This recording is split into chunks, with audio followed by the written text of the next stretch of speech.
नमस्कार कक्षा तृतीय के भैया बहन।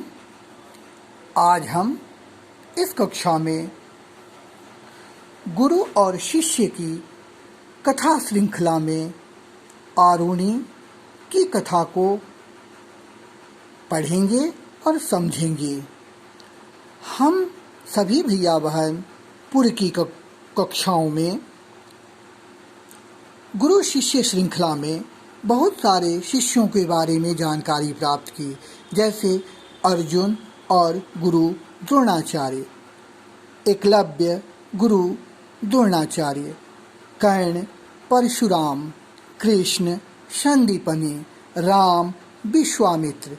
ये सारे गुरु और शिष्यों की कथाओं से भरे पड़े हैं और इसे हम सभी ने पढ़ा भी और देखा भी कि किस प्रकार शिष्य अपने गुरु की आज्ञा के लिए हमेशा तत्पर रहते थे। साथ ही साथ हम सभी जान चुके हैं कि प्राचीन भारत में बालकों को शिक्षा देने के लिए अनेक गुरुकुल और आश्रम हुआ करते थे और ये आश्रम और गुरुकुल नगरों से दूर बने होते थे। गांवों के पास जो वनों में बने होते थे। ये आश्रम नगरों ग्रामों से दूर वन के एकांत में शिक्षा देने में काफ़ी उपयोगी होते थे और सफल भी होते थे।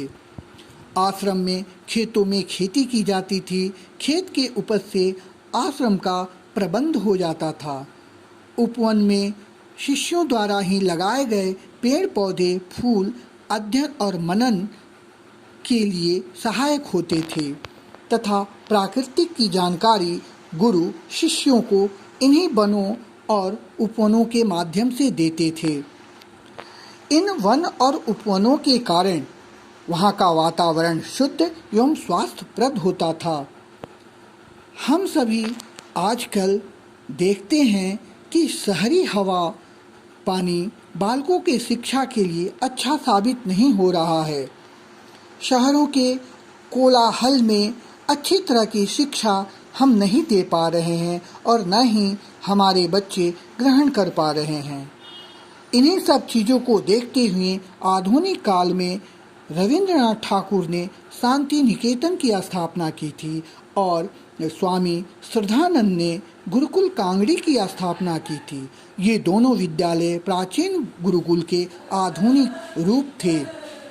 इनमें भी प्राचीन गुरुकुल की तरह ही शिक्षा दीक्षा का कार्यक्रम होता था।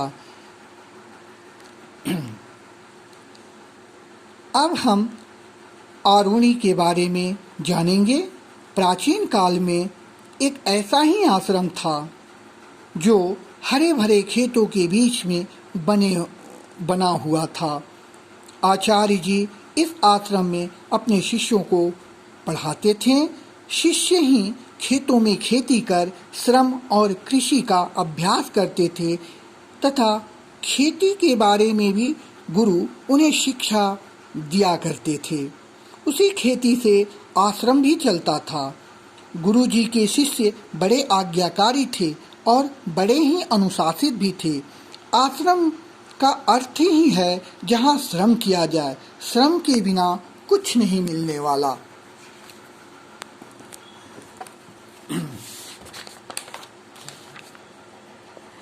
आरुणि भी इसी आश्रम का एक विद्यार्थी था। बड़ा तेजस्वी और मनस्वी था। एक बार सावन भादों का महीना था। वर्षा काल की ऋतु थी। काफी जोरों की वर्षा हो रही थी। धान की रोपनी हो चुकी थी। इसलिए गुरुजी ने सभी बच्चों को काम बांटते हुए आरुणि से भी कहा कि धान के खेत की देखभाल करो।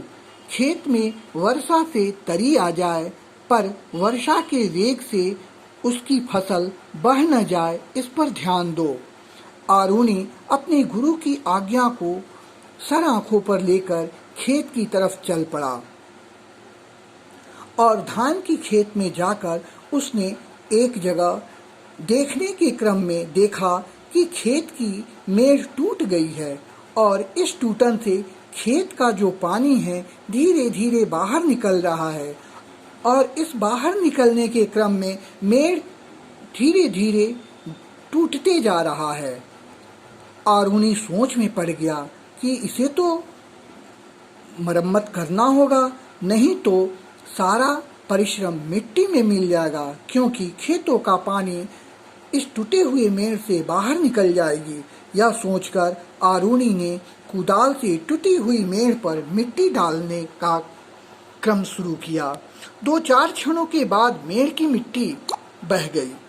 फिर उसने मिट्टी डाली, लेकिन वर्षा के वेग के कारण वो मिट्टी पुनः बह गई। बार बार वह कुदाल से मिट्टी डालता, किंतु मिट्टी मेढ़ पर टिकती नहीं थी और वो पानी के बहाव से बह जाती थी। उसका सारा मेहनत गुड़ गोबर होने लगा था। अब वह सर पे हाथ रखकर सोचने लगा, अब मैं क्या करूं कि मेढ़ भी बन जाए और पानी बहने से रुक भी जाए। यह सोचते सोचते उसके दिमाग में एक विचार कौंधा और उसने भीष्म प्रतिज्ञा कर दी। आरुणि टूटी हुई मेढ़ के पास उस कीच मिट्टी में लेट गया और लेटकर उसने अपने शरीर से पानी का बहना रोक दिया। अब उसका हृदय खुशी से झूम रहा था, मोर सा प्रसन्न हो नाच रहा था। लेकिन उसमें लेटने से आरुणि को कष्ट भी हो रहा था, लेकिन वह अपना कष्ट इस प्रसन्नता के आगे भूल सा गया, क्योंकि उसने देखा कि अब धान का खेत बच रहा था और गुरु की आज्ञा का पालन भी हो रहा था। समय बीत रहा था, कभी धूप कभी बदली और वर्षा की स्थिति आ रही थी। वह मन मारकर उस मेढ़ पर लेटा हुआ था। उसे भूख और प्यास लगी थी, लेकिन उसे वह खुशी में भूल चुका था। आश्रम की खेती, अपने श्रम से वह अन्न उपजाना, श्रम से उपजाए अन्न का भोजन और सबके लिए गुरुजी का निर्देश, यही तो हम शिष्यों का जीवन है और विद्यार्थी का जीवन है। गुरु की आज्ञा मानना। इन बातों को सोचते सोचते वह मन ही मन प्रसन्न भी हो रहा था। अब संध्या होने को आ गई। पश्चिम में लाली झलकने लगी। धीरे धीरे अंधेरा छाने लगा, पर आरुणि अपने स्थान पर डटा रहा और इधर आश्रम में गुरुजी ने सभी बच्चों को देखकर आरुणि की चिंता सताने लगी। गुरुजी मन ही मन सोचने लगे, आरुणि इतनी देर हो गया, अभी तक आश्रम में क्यों नहीं लौटा। उन्होंने दूसरे शिष्यों से पूछा भी, लेकिन किसी ने सही उत्तर नहीं दे पाया और न ही किसी ने आरुणि को खेत से लौटते हुए देखा ही था। गुरुजी की चिंता बढ़ती चली गई और वे अपने कुछ शिष्यों के साथ खेत की ओर चल पड़े।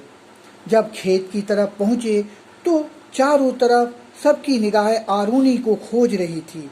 आसमान में तो पंछी अपने घोंसलों में लौट रहे थे, सूर्य अस्ताचल की ओर पहुंच चुके थे, लेकिन गुरुजी आरुणि को ढूंढ रहे थे। उन्हें आरुणि कहीं दिखाई नहीं दे रहा था। तब गुरुजी ने आरुणि को जोर से पुकारा। आरुणि ने लेटे लेटे उत्तर दिया, मैं खेत की मेढ़ के पास लेटा हुआ हूँ। सभी गुरुजी के साथ वहाँ पहुँच गए। उन्होंने सभी ने देखा आरुणि खींच में लेटकर खेत के पानी को रोके हुए है। गुरुजी का हृदय भर आया। अन्य शिष्यों की आंखें खुल गई और खुली की खुली रह गई। गुरुजी भाव विभोर होकर आरुणि को उठाया और गले से लगा लिया तथा आशीर्वाद देते हुए बोला कि आरुणि उठो, तुम अपने परिश्रम, सादा जीवन और उच्च विचार से महान बनोगे। गुरुजी की आज्ञा से आरुणि अपनी जगह से उठा। गुरु ने आशीष दी। सभी विद्यार्थियों ने मंगल कामना की और तब सबने मिट्टी से मेढ़ की मरम्मत कर दी। आरुणि अपने अथक परिश्रम सात्विक जीवन तथा उच्च विचार से यशस्वी बन गया और अपने गुरु धौम्य का नाम भी अमर कर गया। इस प्रकार हमने देखा ऋषि धौम्य के आश्रम में उनका भक्त शिष्य आरुणि किस प्रकार गुरु आज्ञा मानकर अपने गुरु और अपना नाम इस संसार में अमर कर लिया। हमें इस कहानी से यह शिक्षा लेनी चाहिए कि हमें भी अपने गुरु की बातों को सिर माथों पर रखकर मानना चाहिए, उनकी आज्ञा की अवहेलना नहीं करनी चाहिए। जो शिष्य अपने गुरु की बातों को मानते हैं और उन्हें आदर देते हैं, वही संसार में महान बनते हैं और कुछ कृति कर जाते हैं। धन्यवाद। अब अगली कक्षा में इस पाठ के प्रश्न उत्तर को लेकर मैं उपस्थित होऊंगा। तब तक के लिए नमस्कार।